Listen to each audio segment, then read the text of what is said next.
Սովետական միությունը Հայաստանի ասկային շահերի մեկ կոպեկ նշանակություն չի տվել։ Երբ որ 45 թվականին պատերազմը վերջացավ,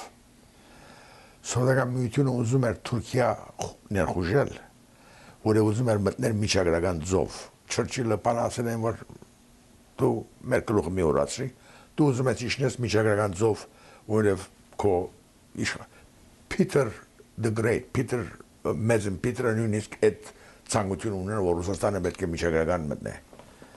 Մենք թրափոխարեն քեզ գտանք Լեհաստան, Արևելյան Գերմանիա, Ռումանիա, Հունգարիա, Չեխոսլովակիա, այդ երկրները դու կդիրաբերես, բայց միջագրականի մասին չմտածես, գնա թուրքերի հետ համացանության եգուր։ Մոլոտովը գնաց Անկարա 45 թվականի սեպտեմբերին, թե օկտեմբերին։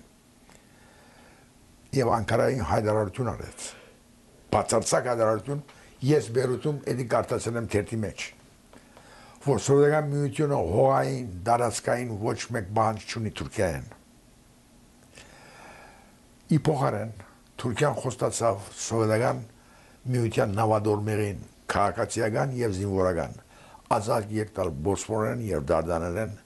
անցնելու եւ միասին ուրեմն Թուրքիայի հետ միասին ունենալ շատ ուրեմն դիպլոմատիկ հարաբերություններ, երբ որ դու մենք մտանք Հայաստան, այնտեղ ոչ սպիրկահայության մասին խոսք կար,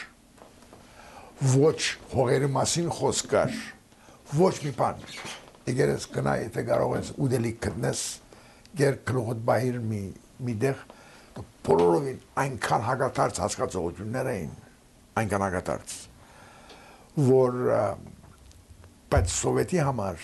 այն ժամանակ պետք էր, որ միջազգային դիմակի ցույց տար։ Սովետը ուզեց ցույց տալ, որ մենք ջնջված եւ հալածված փոքր ժողովուրդներու պաշտպան ենք։ Տեսեք, մենք ոնց ենք հայերին այս վիճակից բերում մենք պատերազմից հետո այս ցանկացության մեջ հայերին բերում ենք որպես իրենց հայրենիքի մեջ աջին եւ այլն եւ այդ 1 միլիոն բնակչություն ստեղծելու բամությունը։ Ինչ ահավոր սուտ, ինչ ահավոր